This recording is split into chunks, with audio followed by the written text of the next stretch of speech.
Happy Wednesday, everybody. It's time for another Midweek Poetry episode. I know how very popular these are. Today we're just going to be reading some Henry Wadsworth Longfellow. There's actually one other thing I wanted to share before we got started with this. It was just kind of a goofy thing I found from Alexander Pope. Made me laugh. He was kind of a witty dude.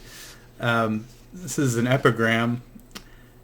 Engraved on the collar of a dog, which I gave to His Royal Highness, Frederick, Prince of Wales, father of George III. I am His Highness's dog at Kew. Pray tell me, sir, whose dog are you?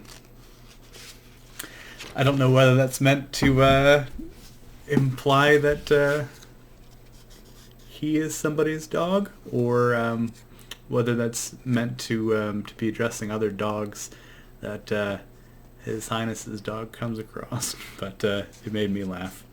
Anyway, let's get started here with some Henry Wadsworth Longfellow.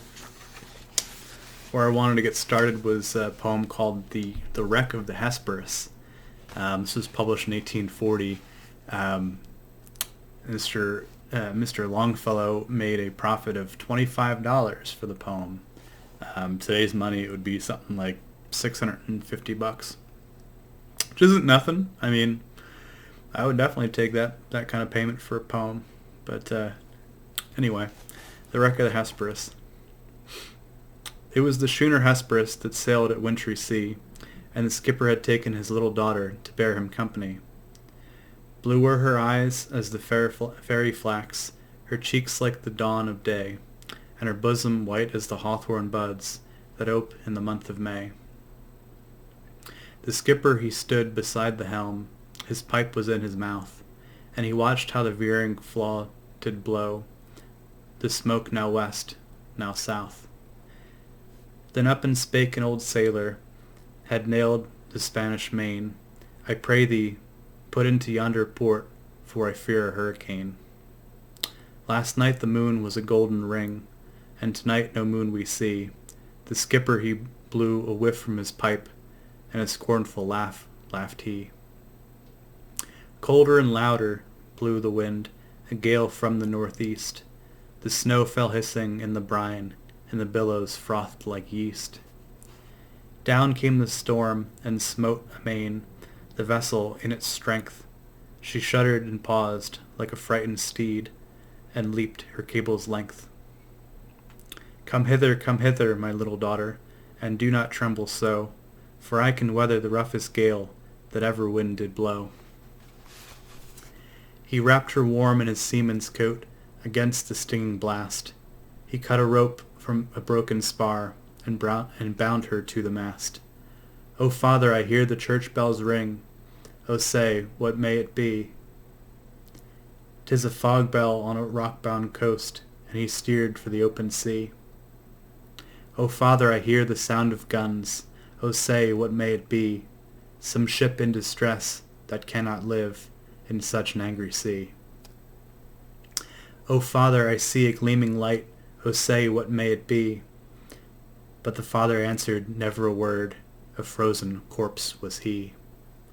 Lashed to the helm, all stiff and stark, and with his face turned to the skies, the lantern gleamed through the gleaming snow on his fixed and glassy eyes. The maiden clasped her hands and prayed that saved she might be, and she thought of Christ, who stilled the wave on the lake of Galilee. And fast through the midnight dark and drear, through the whistling sleet and snow, like a sheeted ghost the vessel swept toward the reef of Norman's woe. And ever the fitful gust between, a sound came from the land. It was the sound of the trampling surf on the rocks and the hard sea sand. The breakers were right beneath her bows. She drifted a dreary wreck, and a whooping billow swept the crew like icicles from her deck.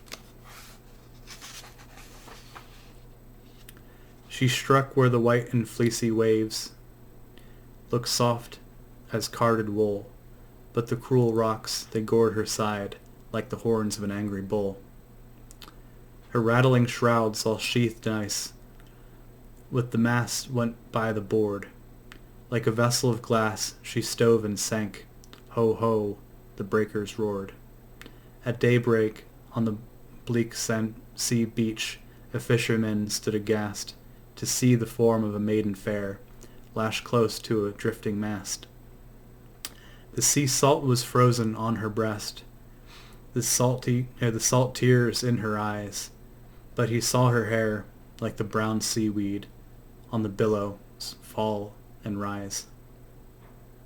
Such was the wreck of the Hesperus in the midnight and the snow. Christ save us all from a death like this on the reef of Norman's Woe. Kind of a dark one, but I kind of dig it. It's based on a true story, but the ship was in this particular story was made up. In 1839, I believe, there was a shipwreck as a result of a bad winter storm, and a woman washed up on the beach, actually lashed to the mast, just like in the poem. Like I said, $25 for the poem, and they ended up naming one of the roads near where this was supposedly set, Hesperus Boulevard. So, kind of a trip. Anyway, we'll continue on with The Day is Done. The day is done, and the darkness falls from the wings at night, as a feather is wafted downward from an eagle in his flight. I see the lights of the village gleam through the rain and the mist, and a feeling of sadness comes o'er me that my soul cannot resist. A feeling of sadness and longing that is not akin to pain, and resembles sorrow only, and the mist resembles the rain. As the mist resembles the rain. Gosh. Come read to me some poem, some simple and heartfelt lay, that shall soothe the restless feeling and banish the thoughts of day. Not from the old grand masters, not from the bards sublime, whose distant footsteps echo through the corridors of time. For like strains of martial music, their mighty thoughts suggest life's endless toil and endeavor, and tonight I long for rest. Read from some humbler poet, whose songs gush from his heart, as showers from the clouds of summer, or tears from the eyelids start. Who, through long days of labor and nights devoid of ease, still heard in his soul the music of wonderful melodies. Such songs have power to quiet the restless pulse of care, and come like the benediction that follows after prayer. Then read from the treasured volume the poem of thy choice, and lend to the rhyme of the poet the beauty of thy voice. And the night shall be filled with music, and the cares that infest the day shall fold their tents like the Arabs, and as silently steal away.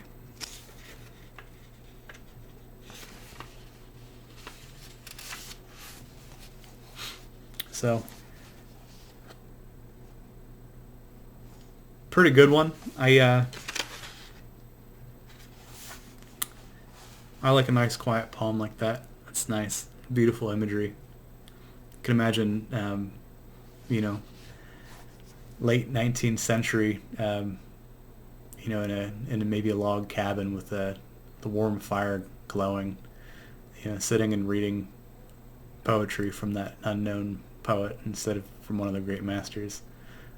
Just a nice bit of imagery to kind of settle into the week with, especially as it starts to get a little bit cooler out. If you notice, I'm starting to wear more long sleeves. It's been a little bit cooler here, even though I'm in the desert. Anyway, that's all that I had for right now. Thank you very much for stopping by. I appreciate that. Please like, comment, subscribe, interact conscientiously in the comments section below. Ring the bell for notifications. As always, I post videos Monday, Wednesday, Friday. Monday and Friday are normal videos, and Wednesdays are poetry. Help you help you get through the week.